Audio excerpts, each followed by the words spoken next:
Hello વિદ્યાર્થી મિત્રો, આપ સૌનું આપણી આ યુટ્યુબ ચેનલ પર હાર્દિક સ્વાગત છે। આજે હું લઈને આવી છું ધોરણ 11 વિષય ગુજરાતી દ્વિતીય પરીક્ષા પેપર 2026નું સંપૂર્ણ સોલ્યુશન। તો ચાલો આપણે આગળ વધીએ, પરંતુ તે પહેલાં જો તમે આપણી આ યુટ્યુબ ચેનલને લાઇક, શેર અને સબસ્ક્રાઇબ ન કરી હોય તો જરૂરથી કરજો। ગુજરાત માધ્યમિક અને ઉચ્ચતર માધ્યમિક શિક્ષણ બોર્ડ ગાંધીનગર, ધોરણ 11 વિષય ગુજરાતી, વિભાગ એ, નીચે આપેલા પ્રશ્નોનો હેતુલક્ષી ઉત્તર લખો। પ્રશ્ન પહેલો, કવિ શ્રી પ્રહલાદ પારીખના ઘડતરમાં કઈ સંસ્થાનો મુખ્ય ફાળો છે? તેનો જવાબ છે દક્ષિણામૂર્તિ। નીચે આપેલા વિકલ્પમાંથી યોગ્ય વિકલ્પ પસંદ કરીને લખો। પ્રશ્ન 2, કવિ શ્રી જેઠાલાલ જોશીનું ઉપનામ શું છે? તેનો જવાબ છે વાસુકી। પ્રશ્ન 3, કવિ શું મૂકી આવવાનું કહે છે? તેનો જવાબ છે બી, ગજ અને વજનને। નીચે આપેલા પ્રશ્નનો માત્ર એક વાક્યમાં ઉત્તર આપવાનો છે, તો ચલો જોઈએ। પ્રશ્ન 4, જંગલમાં ઝાડવાને શા માટે જોખમ અનુભવાય છે? જવાબ, જંગલમાં ઓચિંતા કઠિયારા આવી ઝાડવા પર કુહાડાના ઘા કરે છે, આથી જંગલમાં ઝાડવાને જોખમ અનુભવાય છે। પ્રશ્ન 5, શાની પીંછી ફરતી રહે છે? જવાબ, અંધકારની એટલે કે અસત્યની પીંછી ફરતી રહી છે। આગળનો પ્રશ્ન, નીચે આપેલા પ્રશ્નોના 3 થી 4 વાક્યમાં ઉત્તર આપો। પ્રશ્ન 6, કવિ કોનો ભાગ જુદો કાઢવાનું ચૂકી ગયા અને શા માટે? તો જવાબ છે કવિ ભગવાનનો ભાગ જુદો કાઢવાનું ચૂકી ગયા, કારણ કે જીવનમાં ઘણું કમાયા, પુષ્કળ સુખ સંપત્તિ, ભોગવિલાસ, સગા સંબંધીઓ, સાંસારિક પ્રેમ વગેરે મેળવ્યા, એમાં પોતાની સ્વાર્થ વૃત્તિને કારણે ભગવાનનો ભાગ કાઢવો એ એમને રબીશ, વાહિયાત લાગ્યું। ભગવાન તે વળી કઈ ચીજ છે એવું અભિમાન આવ્યું। આગળનો પ્રશ્ન, નીચે આપેલા પ્રશ્નના 8 થી 10 વાક્યમાં મુદ્દાસર ઉત્તર લખવાના છે। પ્રશ્ન 7, નીચે આપેલા પ્રશ્નોના મુદ્દાસર ઉત્તરમાં હવે જોઈએ પહેલું છે અશોકનું પાત્રાલેખન કરો। તો અહીંયા નીચે આપણને લખીને આપેલું છે એ મુજબ આપણે એનું ઉત્તર લખીશું, કે જે તમે વિડીયો પોઝ કરીને લખી શકશો। અશોકનું પાત્રાલેખન।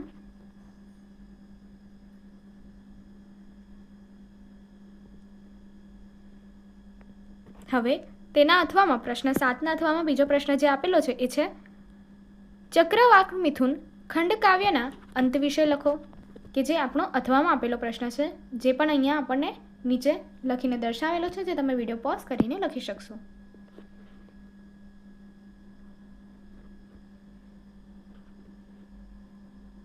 હવે આગળ વિભાગ બી દેખીએ। નીચે આપેલ પ્રશ્નોનો હેતુલક્ષી ઉત્તર લખો। પહેલો પ્રશ્ન, ધૂળી ક્યાં ગામમાં રહેતી હતી? તેનો જવાબ છે પંચાસર। નીચે આપેલા વિકલ્પમાંથી યોગ્ય વિકલ્પ પસંદ કરીને લખો। તો ચાલો જોઈએ। પહેલો પ્રશ્ન છે શ્રી કૃષ્ણ ઈ મૂર્તિને લેખક શો સવાલ કરે છે? એનો જવાબ છે એ, ભગવાન તમે પણ સ્ટેચ્યુ થઈ ગયા। બીજો પ્રશ્ન, બિહારી તેને કઈ રીતે રહેવા કહે છે? એનો જવાબ છે ડી, નીલાને ગમે તે રીતે। આગળ જોઈએ। નીચે આપેલા પ્રશ્નો એક વાક્યમાં ઉત્તર આપો। પહેલો પ્રશ્ન, દક્ષિણામૂર્તિના વિદ્યાર્થીઓ કયા દિવસની ઉજવણી કરવા થનગની રહ્યા હતા? તેનો જવાબ છે દક્ષિણામૂર્તિના વિદ્યાર્થીઓ તોફાન દિનની ઉજવણી કરવા થનગની રહ્યા હતા। પ્રશ્ન 12, રમણીકલાલાલનો વ્યવસાય શો હતો? તો જવાબ છે રમણીકલાલનો ફોરેસ્ટ ઓફિસર હતા અને તેઓ સાગનો 2 નંબરનો વ્યવસાય કરતા હતા। આગળ વધીએ। નીચે આપેલા પ્રશ્નના 3 થી 4 વાક્યમાં ઉત્તર આપો। પહેલો પ્રશ્ન, અધિકાર જીન પાસે કેવા કેવા કામ કરાવે છે? એનો જવાબ, અધિકાર તેના બૂટની દોરી છોડવાનું અને એ દોરી ફરી બાંધવાનું કામ કરાવે છે, ખુરશી ખસેડવી, ભાવનગરી ગાંઠિયા લાવવા, ગુલાબજાંબુ લાવવા, ચાઇનીઝ શૂઝ લાવી આપવા, ઓછી સાકરવાળી કડક લિપ્ટન ચા બનાવી આપવી, કપ રકાબી લઈ જવા, તેની પાસે નાચગાન કરાવવા, કોઈ સારું શૃંગારી ગીત ગાવાનું, તેની સાથે વાત કરવી, પાણી લાવી આપવું, દવા આપવી જેવા અનેક રોજિંદા કામ અધિકાર જીન પાસે કરાવે છે। આગળ નીચે આપેલા પ્રશ્નોના 8 થી 10 વાક્યમાં ઉત્તર આપો। તો અહીંયા પહેલો પ્રશ્ન આપણે જોઈ શકીએ છીએ। પ્રશ્ન 14, લેખક જે શાળામાં ભણતા હતા તેનું વર્ણન કરવાનું છે, કે જેનું વર્ણન અહીં આપણને સ્ક્રીન પર દર્શાવ્યું છે, જે તમે વિડીયો પોઝ કરીને લખી શકશો. ત્યારબાદ એ પ્રશ્નના અથવામાં જે પ્રશ્ન આપેલો છે એ જોઈએ. બિહારીની મનોવ્યથા તમારા શબ્દોમાં વર્ણવો, કે જે તમને અહીંયા દર્શાવેલી છે.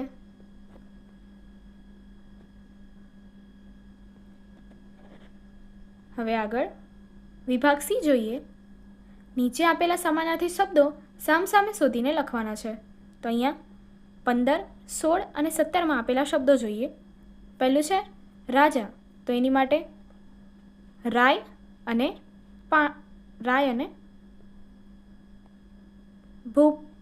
ત્યારબાદ બીજું છે હાથ, હાથ માટે આપેલું છે હસ્ત અને પાણી. અને ત્યારબાદ છે ત્રીજો શબ્દ છે મહેનત, તો એની માટે રહ્યું પરિશ્રમ અને પુરુષાર્થ. એવી રીતે આગળ વધીએ. નીચેના વાક્યમાં રેખાંકિત શબ્દના સ્થાને તેનો વિરોધી શબ્દ લખી વાક્યના અર્થ બદલાય નહીં તે રીતે ફરીથી લખો. તમારી વાત કદાચ સાચી હશે, તો એની માટે આપણે લખ્યું છે તમારી વાત કદાચ ખોટી નહીં હોય. ત્યારબાદ વાતાવરણ ગંભીર બની ગયું, તો એની માટે વાતાવરણ હળવું ન બની ગયું. એ હજુય શાપ વરસાવતી હતી, એ હજુય આશીર્વાદ વરસાવતી ન હતી. ત્યારબાદ આગળનો પ્રશ્ન જોઈએ.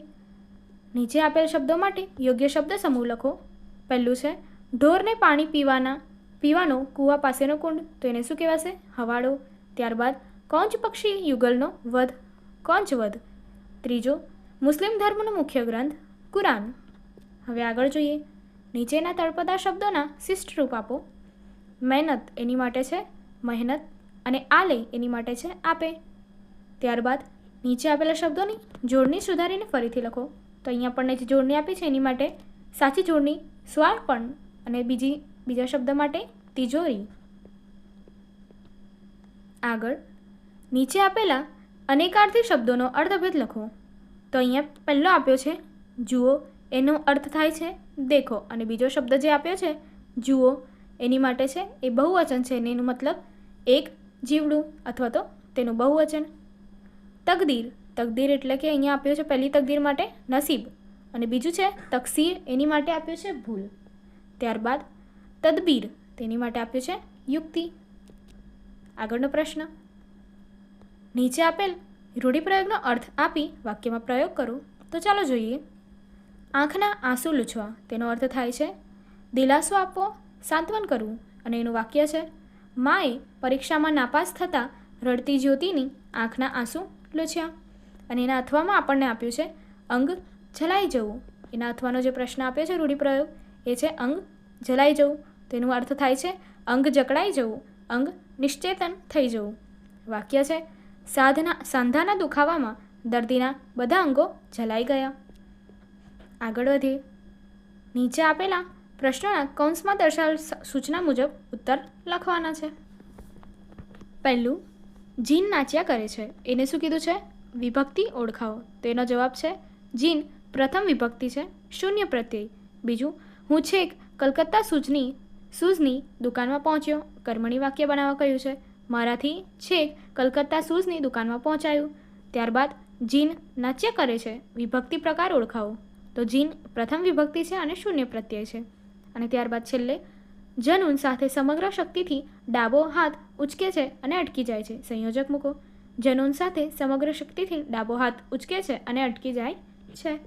આગળ વિભાગ ડી જોઈએ. નીચેનું કાવ્ય વાંચી તેની નીચે આપેલા પ્રશ્નોના ઉત્તર આપવાના છે. અહીં આપણને કાવ્ય દર્શાવ્યું છે, એના ઉપરથી આપણે પ્રશ્નોના જવાબ આપીએ. તો ચાલો જોઈએ. પહેલો પ્રશ્ન, મનુષ્યને ઉદ્દેશીને કાવ્યમાં કોણ બોલી રહ્યું છે? તેનો જવાબ અહીં આપણને દર્શાવેલો છે. મનુષ્યને ઉદ્દેશીને કાવ્યમાં ભગવાન બોલી રહ્યા છે. પ્રશ્ન 2, મનુષ્યને માટે કટાક્ષયુક્ત વિશેષણ કયું વપરાયું છે? જવાબ, મનુષ્યને માટે બુદ્ધિમાન એવું કટાક્ષયુક્ત વિશેષણ વપરાયું છે. ત્યારબાદ પ્રશ્ન 3, મનુષ્યે પોતાને મળેલા આદેશનો કેવો અમલ કર્યો છે? તેનો જવાબ છે મનુષ્યે પોતાને મળેલા આદેશ અનુસાર જળ મંદિરો ફક્ત ઈંટો પથ્થરોની હારમાળા ઊભી કરી, જેમાં ભગવાનને રહેવા માટે કોઈ સ્થાન ન રહ્યું. અને છેલ્લો પ્રશ્ન, કાવ્યને યોગ્ય શીર્ષક આપો. તો યોગ્ય શીર્ષક શું છે? વિશ્વાસઘાતી મનુષ્ય અથવા હું ક્યાં વસું. આગળ નીચેનો ગદ્યખંડ વાંચી તેની નીચે આપેલા પ્રશ્નોના ઉત્તર આપો. તો ફરી અહીંયા આપણને ગદ્યખંડ આપેલો છે, એના પરથી આપણે પ્રશ્નોના ઉત્તર જોઈએ. પહેલું છે, આપણે ગ્રેજ્યુએટ વર્ગ શાળા સાથે શું છોડી દે છે? આપણો ગ્રેજ્યુએટ વર્ગ શાળા સાથે શું છોડી દે છે? તેનો જવાબ છે આપણો ગ્રેજ્યુએટ વર્ગ શાળા સાથે ઉચ્ચ મનોભાવનાના સમાગમનો પ્રદેશ છોડી દે છે. બીજો પ્રશ્ન, આપણા પૂર્વજોને સાહિત્યનો વધારે શોખ હતો એમ શા પરથી કહી શકાય? જવાબ, આપણા પૂર્વજોને આપણા કરતાં સાહિત્યનો વધારે શોખ હતો. ઘેર ઘેર રામાયણ, મહાભારત અને ભાગવતની આખ્યાયિકાઓ વંચાતી. પ્રેમાનંદનું આખ્યાન કાવ્યોનું રસપૂર્વક વાંચન કરતા. પ્રશ્ન 3, પ્રેમાનંદ લોકપ્રિય હતા એમ શા પરથી કહી શકાય? જવાબ, પ્રેમાનંદના ઓખાહરણ, નળાખ્યાન, મામેરું વગેરે કાવ્યો લોકો ઉતારતા એટલું જ નહીં પણ સામાન્ય લોકો આ કાવ્યોનો પ્રેમ અને રસપૂર્વક વારંવાર શ્રવણ કરતા. આ પરથી પ્રેમાનંદ લોકપ્રિય હતા એમ કહી શકાય છે. અને પ્રશ્ન 4, ગદ્યખંડને શીર્ષક આપો. તો યોગ્ય શીર્ષક છે વાંચનનું મહત્ત્વ અથવા વર્તમાન સમયની માંગ, વાંચનની જરૂરિયાત. આગળ વધીએ. નીચેના વાક્યોમાં વિરામચિહ્નનો યોગ્ય ઉપયોગ કરીને ફરીથી લખવાનો છે. તો જે પ્રમાણે તમે અહીંયા દેખી શકો છો કે અહીંયા આપણને વાક્ય આપેલું છે, એમાં યોગ્ય વિરામચિહ્નો લગાવીને ફરીથી તેમને લખેલું છે. હવે આગળ વધીએ. વિભાગ ઈ જોઈએ. નીચે આપેલ પંક્તિનો આશરે 100 શબ્દોમાં વિચાર વિસ્તાર લખો. તો અહીંયા તમને પંક્તિ દર્શાવી દીધી છે અને એનો સ્વપ્રયત્નથી વિચાર વિસ્તાર લખવાનો છે. એના અથવામાં જે પંક્તિ આપેલી છે એનો પણ અહીંયા વિચાર વિસ્તાર દર્શાવી દીધો છે, તો જે તમે સ્ક્રીનને પોઝ કરીને લખી શકશો.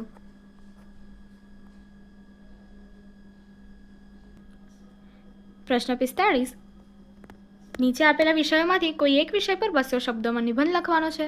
તો તમને અહીંયા સમાજમાં કન્યા કેળવણીનું મહત્ત્વ નિબંધનો વિષય આપેલો છે.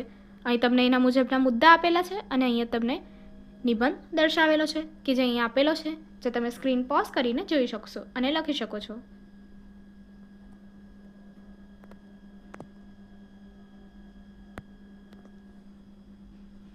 અહીં તમને સંપૂર્ણપણે નિબંધ લખીને આપવામાં આવેલો છે.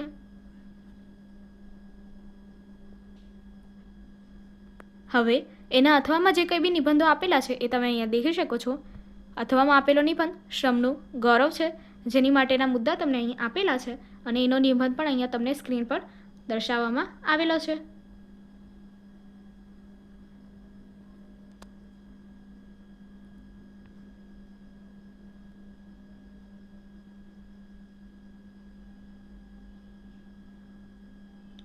આ જ રીતે આપણને આગળના પ્રશ્નનો પણ ઉત્તર અહીંયા આપણને સ્ક્રીન પર જોવા મળશે, જે તમે વિડીયો પોઝ કરીને લખી શકશો. હવે તેના અથવામાં આપેલો જે વિષય છે નિબંધનો એ જોઈએ. શિયાળાની સવાર, જેની માટેના મુદ્દા પણ તમને અહીંયા આપેલા છે અને એની માટેનો નિબંધ એ દર્શાવેલો છે.